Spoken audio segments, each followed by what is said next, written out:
Представьте, вы – римский губернатор в далекой провинции Иудея. Вокруг вас мятежи, религиозные конфликты, а на ваших плечах ответственность за порядок.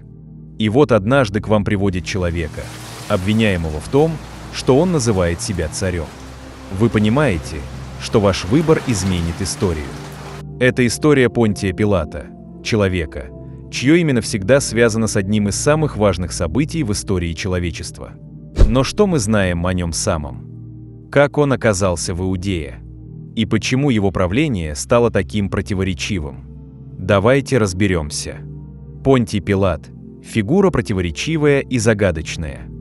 Он был пятым губернатором Иудеи, назначенным императором Тиберием в 26 году нашей эры. Его правление длилось 10 лет, и за это время он успел нажить немало врагов. О его ранней жизни известно мало. Его фамилия, возможно, происходит от слова «пилум» – метательного копья римских солдат. Это намекает на его военное прошлое. Некоторые историки считают, что он мог служить на границах империи, возможно, на Рейне или Дунае. Пилат был членом всаднического сословия, элиты Рима. Это был не самый высокий статус в римской иерархии, но все же почетный. Он был образован, женат и, судя по всему, стремился сделать карьеру. Однако Иудея оказалась для него настоящим испытанием. Иудея была неспокойной провинцией. Местное население, в основном евреи, было крайне религиозным и не всегда лояльным к Риму. Управлять такой провинцией было непросто, и Пилат, судя по всему, не всегда справлялся с этой задачей. Пилат сразу же столкнулся с проблемами. Еврейское население Иудеи было крайне чувствительным к любым нарушениям своих традиций, и Пилат, похоже, не всегда это понимал. Один из первых конфликтов произошел, когда Пилат приказал ввести в Иерусалим римские знамена с изображением императора. Для евреев это было оскорблением, так как они считали такие изображения идолопоклонством. После 5 дней протестов Пилату пришлось уступить.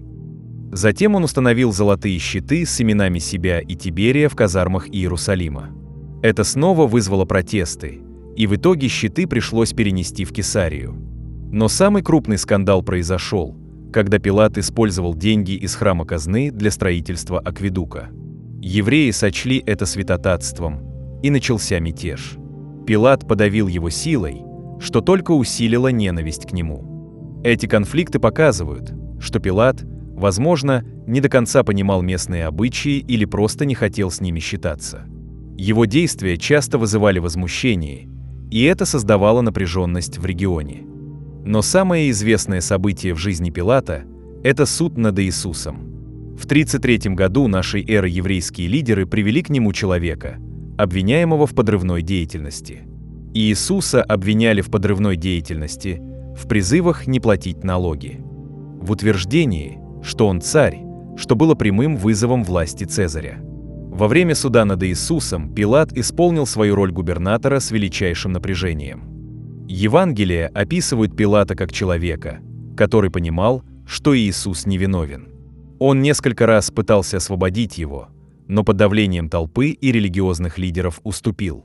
В конце концов, Пилат умыл руки, символически сняв с себя ответственность за казнь. Это решение навсегда связало его имя с одним из самых важных событий в истории христианства. Но почему Пилат поступил именно так? Возможно, он боялся потерять контроль над провинцией. Или, может быть, он просто не хотел рисковать своей карьерой. Как бы то ни было, его выбор имел далеко идущие последствия.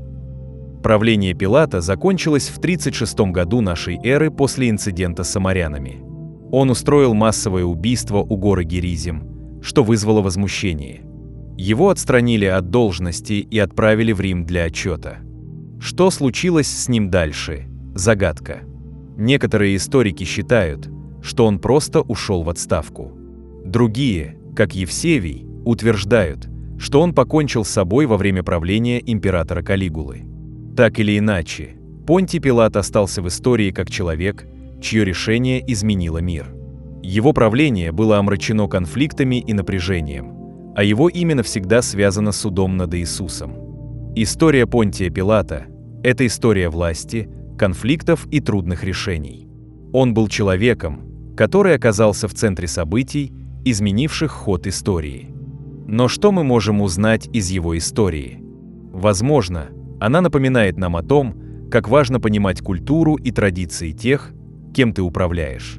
Или о том, как легко поддаться давлению и принять неправильное решение. Пилат стал символом человека, который, несмотря на свою власть, оказался заложником обстоятельств. Его история – это напоминание о том, что даже самые влиятельные люди не всегда могут контролировать последствия своих действий.